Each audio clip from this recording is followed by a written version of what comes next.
जय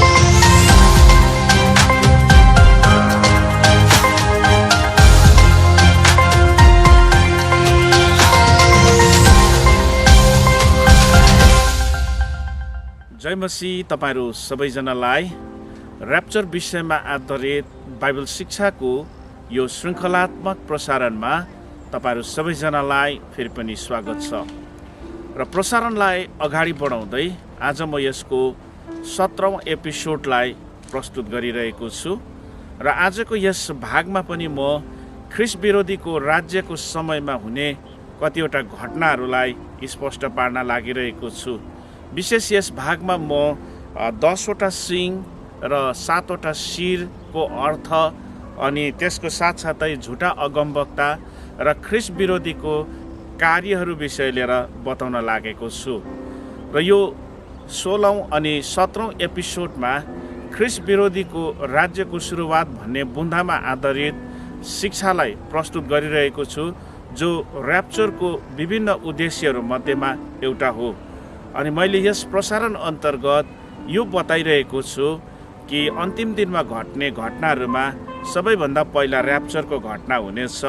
त्यसपश्चात र्याप्चर भएपछि यस पृथ्वीमा घट्ने विभिन्न घटनाहरू जो र्याप्चर भए पश्चात मात्रै परमेश्वरले घट्न दिनुहुनेछ, जोहरू मध्येमा अहिलेसम्ममा मैले तपाईहरुलाई बताइसकेको छु। थुमाको विवाह, महासङ्कष्ट अनि त्यसरी नै यो 16औं अनि 17औं भाग अन्तर्गत चाहिँ ख्रीष्ट विरोधीको राज्यको सुरुवात। किनभने ख्रीष्ट विरोधीको राज्य पनि त्यति बेलासम्म यस पृथ्वीमा सुरुवात हुने छैन जबसम्म ख्रीष्टको दुलही अर्थात् मण्डली यस पृथ्वीबाट उठाइने छैन। 16औं एपिसोडको सुरुमा नै मैले दोस्रो थिस्सलुनीके 2 अध्यायको 7-8 पदबाट यो कुरो बताइरहेको थिएँ कि अहिलेसम्म ख्रीष्ट विरोधीलाई यस संसारमा प्रकट हुन नदिनको लागि पवित्र आत्माले त्यसको बाटोलाई रोकेर राखिराख्नु भएको छ। अनि ख्रीष्टको दुलही अर्थात् मण्डली यस पृथ्वीबाट उठाइने नै वास्तवमा 7 वर्षको क्लेशकालको सुरुवात साथै ख्रीष्ट विरोधीको राज्यको पनि एउटा सुरुवात हुने कुरा हो। र आजको यस भागमा म तपाईहरुलाई प्रकाशको पुस्तक 13 अध्यायमा लान चाहन्छु। अनि प्रकाशको पुस्तक 13 अध्यायको 1 र 2 पदमा लेखिएको खण्डहरूलाई तपाईहरुको अगाडि पढिरहेको छु जो यस्तो छ। समुद्रबाट एउटा पशु निस्किआएको मैले देखेँ जसका 10 वटा सिंह र 7 वटा शिर थिए। त्यसका सिंहमा 10 वटा मुकुट थिए र त्यसका शिरमा ईश्वर निन्दाका नाउँ थिए। मैले देखेको त्यो पशु चितुवा जस्तै थियो, त्यसका खुट्टाहरू भालुका जस्ता थिए र त्यसको मुख सिंहको जस्तो थियो। त्यस अजिङ्गरले त्यस पशुलाई आफ्नो शक्ति, सिंहासन र ठुलो अधिकार दियो भनेको छ। प्रकाश 13 अध्यायको 1 पदमा जुन पशुको कुरा गरिएको छ, पहिलो त प्रकाश 12 अध्यायमा देखाइएको पशु जुन पशुलाई अजिङ्गर जस्तै पशु भनेको छ अनि त्यो पशु चाहिँ शैतान हो अर्थात् त्यो पशुले शैतानलाई देखाउँदछ। अनि त्यसरी नै अर्को पनि यहाँ एउटा पशु देखा परेको छ जो समुद्रबाट निस्कि आइरहेको छ। अनि त्यो समुद्रबाट निस्कि आएको पशुको चाहिँ शिरमा चाहिँ 10 वटा सिङहरू छ अनि जम्मा 7 वटा शिरहरू छ।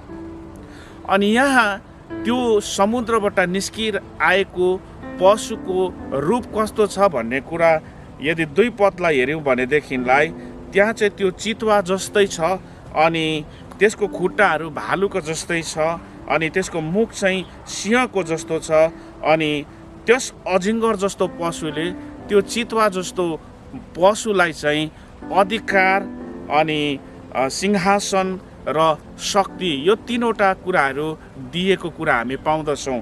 एक नम्बर शक्ति, दोस्रो कुरा सिंहासन अनि तेस्रो कुरो अधिकार दिएको छ।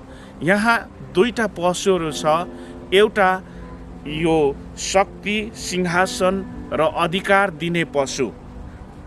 जुन पशु चाहिँ अजिङ्गर जस्तो पशु छ, जुन पशुको विषयमा प्रकाश 12 अध्यायमा बताइएको छ। त्यसको साथसाथै प्रकाश 13 अध्यायमा पनि यो चितुवा जस्तै पशु, जसको खुट्टा भालुको जस्तो छ, जसको मुख सिंहको जस्तो छ, त्यस पशुलाई चाहिँ त्यो अजिङ्गर जस्तो पशुले अधिकार, शक्ति अनि सिंहासन दियो। अनि यो भालुको जस्तो खुट्टा भएको चितुवा जस्तै जुन पशु छ, जसको मुख सिंहको जस्तो छ, त्यसले चाहिँ यो ख्रिस्ट विरोधीको राज्यमा राज्य गर्ने ख्रिस्ट विरोधी, जसले विश्वमा शासन गर्नेछ, त्यो ख्रिस्ट विरोधीलाई देखाउँदछ। यदि तपाईँहरूले यही प्रकाश 13 अध्यायको 11 पदलाई हेर्नुभयो भने त्यहाँ पनि अर्को एउटा पशुलाई देखाएको छ। अनि त्यो पशु चाहिँ वास्तवमा त्यस समयमा ख्रिस्ट विरोधीलाई यस संसारमा त्यो ख्रिस्ट विरोधीको पब्लिसिटी गर्ने, त्यो ख्रिस्ट विरोधीको कुराहरू मानिसहरूको अगाडि भनेर मानिसहरूलाई ख्रिस्ट विरोधीतर्फ फर्काउने एउटा, जसले चाहिँ त्यस समयमा जुन मुख्य भूमिका निभाउने छ, जसलाई हामी झुटा अगमवक्ता भनेर भन्न सक्दछौँ। अनि यो 13 अध्यायको 11 पदमा त्यो पशुलाई चाहिँ यस्तो भनेको छ, अनि पृथ्वीबाट निस्किरहेको अर्को एउटा पशु मैले देखेँ, त्यसको पनि थुमाको जस्तै 2वटा सिङ थिए र अजिङ्गर जस्तै त्यो बोल्दथ्यो। यहाँ 2वटा थुमाको जस्तै सिङ भएको, त्यसको बोली चाहिँ अजिङ्गरको जस्तो भएको कुराले चाहिँ यो पशुको 2वटा स्वभावलाई देखाउँदछ, 2वटा चरित्रलाई देखाउँदछ। भेडा जस्तोको सिङ भएको कुरोले चाहिँ ऊ बाहिरबाट हेर्दा अति सोझो, राम्रो र असल व्यक्ति देखिन्दछ भने उसको बोली अजिङ्गर जस्तो भएको कुरोले चाहिँ उसले चाहिँ षड्यन्त्र गरेर झुटा कुराहरूको निम्ति मानिसहरूलाई ख्रिस्ट विरोधीतर्फ फर्काउने काम गर्नेछ भन्ने कुरा हामी प्रकाशको 13 अध्यायमा यसको भूमिकालाई देख्न सक्दछौँ। अनि यहाँ यदि हामीले यो ख्रिस्ट विरोधीलाई हेऱ्यौँ भनेदेखिलाई जसरी यो ख्रिस्ट विरोधीको रूपको वर्णन गरिएको छ, जस्तो कि ऊ चितुवा जस्तो छ, उसको मुख सिंहको जस्तो छ, उसको खुट्टा भालुको जस्तो छ। यदि तपाईँहरूले दानियलको पुस्तक 7 अध्यायमा यदि दानियलले देखेको दर्शनलाई हेर्नुभयो भनेदेखिलाई त्यहाँ दानियलले 4 प्रकारको पशुहरूलाई देखेको छ। तपाईँहरूले जसरी यो स्क्रिनमा नक्सालाई देख्नु हुँदैछ, यहाँ दानियलको सपनामा, दानियलको दर्शनमा दानियलले देखेको यो 4वटा पशुहरूलाई चाहिँ यूहन्नाको यो प्रकाशमा 13 अध्यायमा त्यो 4 प्रकारको पशुहरूलाई चाहिँ हामी एउटै पशुमा देख्दछौँ। अर्थात् त्यो विभिन्न 4 प्रकारको पशुहरू एउटै भएर अन्तिम दिनहरूमा ख्रिस्ट विरोधी भएर यस संसारमा प्रकट हुनेछ भन्ने कुरा हामी यहाँ देख्न सक्दछौँ। र तपाईँहरूले प्रकाशको पुस्तक 13 अध्यायको यो 2 पदहरूमा 1 अनि 2 पदमा बताइएको पशुलाई दानियलको पुस्तकमा 7 अध्यायमा दानियलले देखेको दर्शनको पशुहरूसित तुलना गर्न सक्नुहुन्छ, जुन कुरा यहाँ मैले स्क्रिनमा पनि तपाईँहरूलाई देखाइरहेको छु। अनि अब यहाँ यो 10वटा सिङ र 7वटा शिरले चाहिँ के कुरोलाई देखाउँदछ, यसले के अर्थ लगाउँदछ, यसको अर्थ के हो भन्ने कुरा यदि हामीले राम्रोसँगले हेर्नु हो भनेदेखिलाई 17 अध्यायमा पनि 7 देखिको लिएर 11 पदसम्ममा अनि 3 पददेखि पनि हामीले हेऱ्यौँ भनेदेखिलाई प्रकाश 17 अध्यायको पहिलो त 3 पद अनि त्यसरी नै 7 देखिको 11 पदसम्ममा हेऱ्यौँ भनेदेखिलाई त्यहाँ पनि यूहन्नाले त्यही प्रकाश 13 अध्यायमा बताएको 7वटा शिर 10वटा सिङ भएको पशुको विषयमा बताएको छ। यसै कारण म फेरि तपाईँहरूलाई यो प्रकाशको पुस्तक 17 अध्यायको 3 पद अनि 7 देखिको 11 पदसम्मको खण्डहरू पनि पढेर सुनाउँदैछु, जो तपाईँहरूले यहाँ स्क्रिनमा हेर्न सक्नुहुन्छ। अनि तिनले मलाई आत्मामा बोकेर एउटा उजाड स्थानभित्र लगे। त्यहाँ 7वटा शिर र 10वटा सिङ भएको ईश्वर निन्दाका नाउँहरूले भरिपूर्ण भएको चकिलो रातो रङको पशुमाथि बसेकी एउटा स्त्रीलाई मैले देखेँ।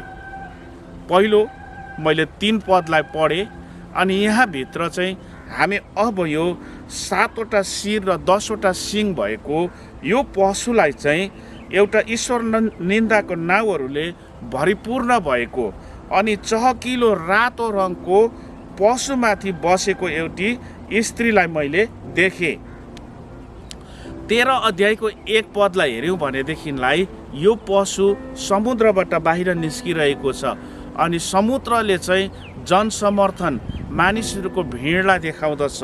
यसै कारण ख्रिस्ट विरोधी मानिसहरूको बिचबाट आउने छ अनि मानिसहरूले ख्रिस्ट विरोधीलाई समर्थन गरेको, स्वीकार गरेको कुरा हामी त्यहाँ देख्न सक्दछौँ।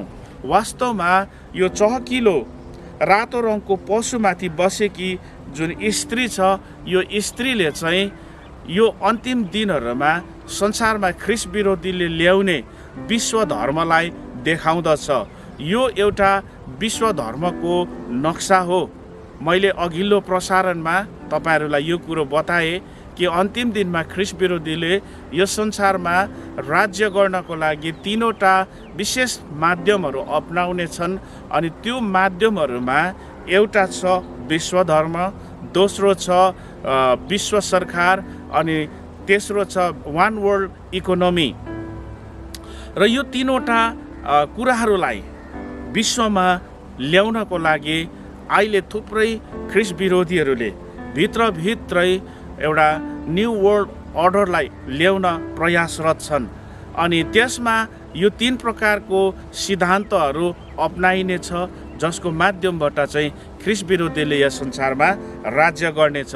अनि हामी यहाँ 17 अध्यायमा यो स्त्रीलाई 1 पदमा हेऱ्यौँ भनेदेखिलाई एउटा वेश्या पनि भनेको छ, जसले चाहिँ मानिसहरूसित सम्झौता गर्नेछ अनि पृथ्वीका राजाहरू त्यसको त्यो व्यभिचारको मदले मातिएको कुरा देखाउँदछ, अर्थात् त्यो धर्मको सम्झौता अनि त्यो राजाहरू मातिएको कुराले चाहिँ उनीहरूमा त्यसको प्रभाव परेको कुराहरूलाई हामी देख्दछौँ।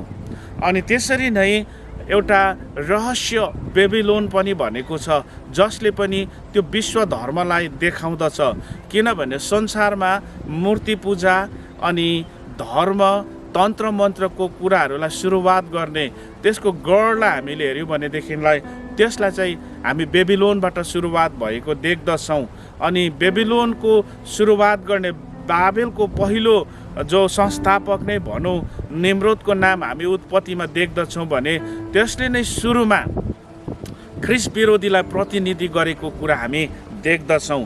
अनि अन्तमा यो महान सहर बेबिलोनको पतन भएको घटना जो प्रकाशको पुस्तक 17 अध्यायमा देखाइएको छ भनेदेखिलाई यो अन्तमा विश्व धर्म ध्वंस भएर यो हटेर जाने जो ख्रिस्ट येशूले पुरा गर्नुहुने कुरालाई हामी देख्न सक्दछौँ।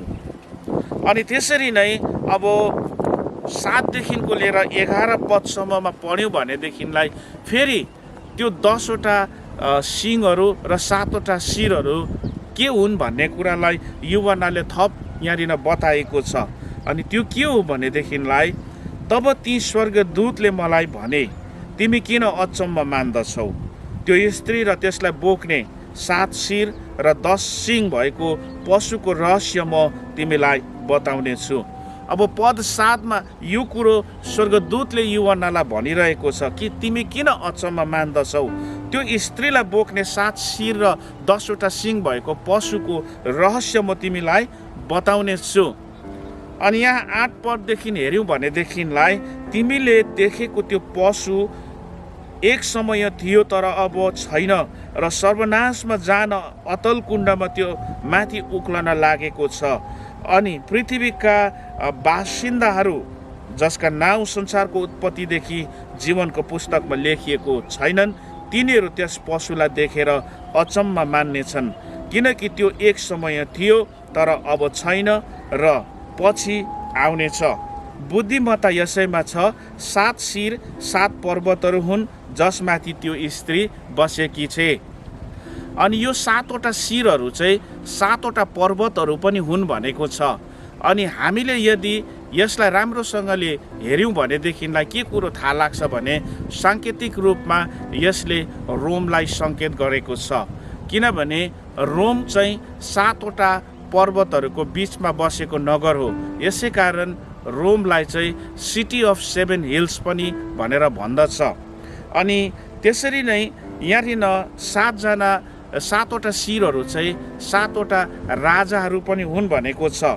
अनि 10वटा शिरहरूले पनि विशेष गरेर 10वटा अधिकारहरूलाई, 10वटा प्रान्तहरूलाई पनि देखाउँदछ।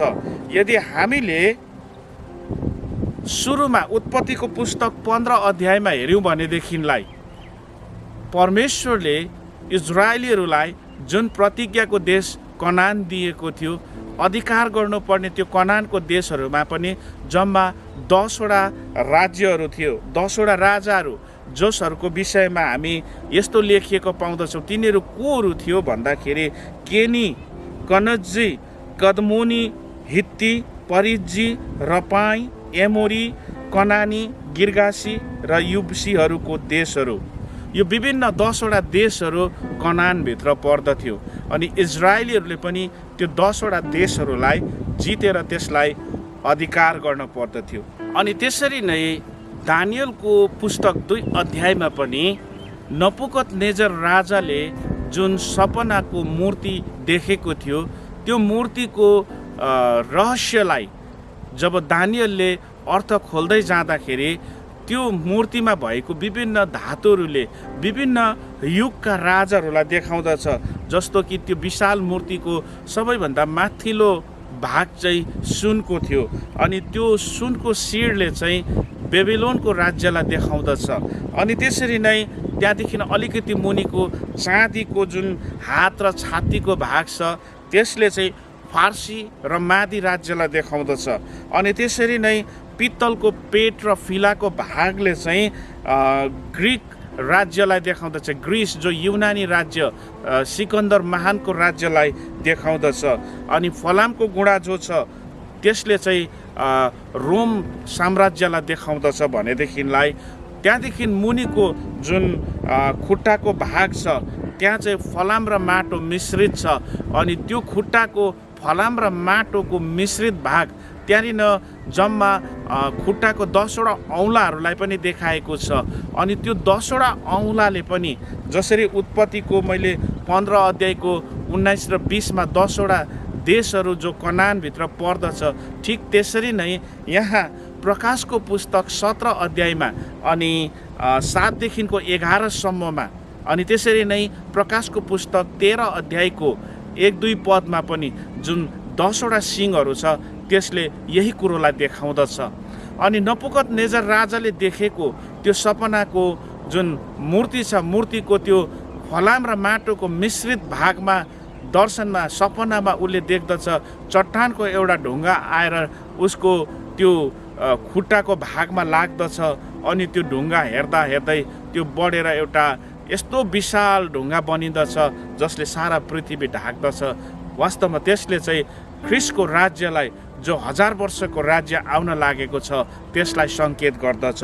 र राजाको त्यो सपनाभित्र हामी सम्पूर्ण त्यो युगहरूलाई देख्दछौँ। विशेष त यहाँ त्यो 6 प्रकारको विभिन्न साम्राज्य र युगहरूलाई त्यो सपनाभित्र हामी देख्दछौँ।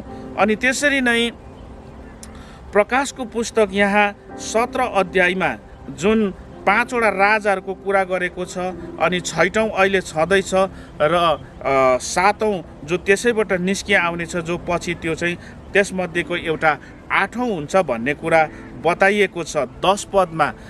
त्यसमा पनि हामी त्यो विभिन्न इतिहासको राज्यहरूलाई, राजाहरूलाई देख्दछौँ जोहरूले चाहिँ यस पृथ्वीमा राज्य गरेका थिए।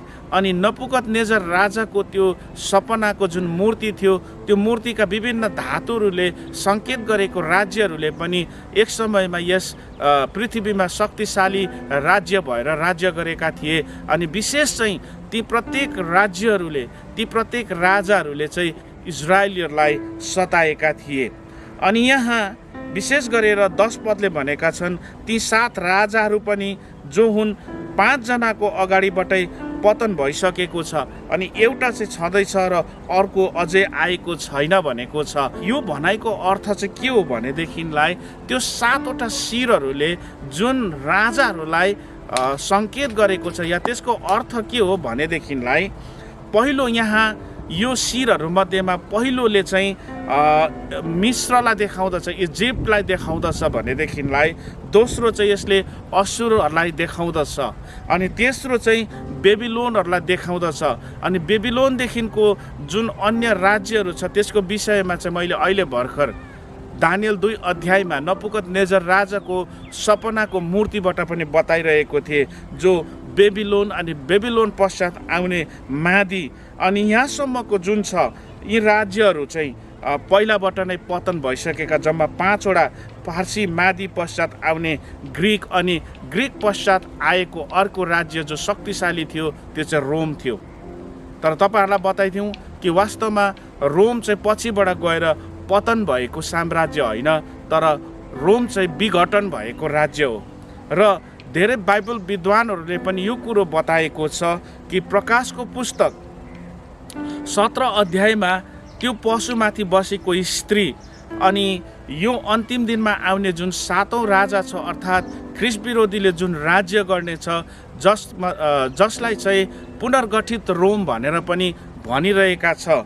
किनभनेदेखिलाई जुन इतिहासमा एउटा साम्राज्य बनेर शासन गरेको राज्य जो विघटन भयो, त्यो चाहिँ फेरि भविष्यमा रिभाइभ हुने कुराहरू बताइएको हामी पाउँदछौँ। अनि त्यसरी त्यसलाई चाहिँ पुनर्गठित रोम भनेर हामी भन्न सक्छौँ। अर्थात् यो 10 पदमा बताइए अनुसार जो चाहिँ एउटा छँदैछ, अर्थात् जो चाहिँ युवन्नाले प्रकाश पाएको समयमा जुन राज्य थियो रोमको, त्यसको विषयमा बताएको छ भनेदेखिलाई अझै जो आएको छैन, जो आउने छ, जसले केही समयको लागि राज्य गर्नै पर्छ, जो चाहिँ ख्रिस्ट विरोधीको कुरा गरिएको छ, जो चाहिँ वास्तवमा एउटा पुनर्गठित रोम या कुनै पनि यस्तो एउटा राजनैतिक शक्तिबाट उदय हुने एउटा राजाको कुरा गरिएको छ, जो जसमध्येमा निस्किआउनेछ, जो चाहिँ 8औं हो भनेर यहाँ बताएको छ। त प्रसारणको यस भागसम्ममा आइपुग्दाखेरि मैले तपाईँहरूलाई ख्रिस्ट विरोधीको राज्यको कुराहरू बताएँ भनेदेखिलाई अझै ख्रिस्ट विरोधीको राज्यको कुराहरू त्यति बेला स्पष्ट हुनेछ जब यो महासङ्कष्टकालको समयमा यहुदी जातिहरूको न्यायको समय परमेश्वरले लिइराख्नु भएको हुनेछ। र आउँदो र्याप्चरको उद्देश्यको अर्को बुन्दामा यहुदी जातिहरूको न्याय विषय लिएर बताउँदाखेरि यो कुराहरूको म तपाईँहरूलाई अझै थप स्पष्टीकरण दिनेछु। परमेश्वरले यो सन्देशबाट तपाईँहरूलाई आशिष दिउन्। जय मसीह।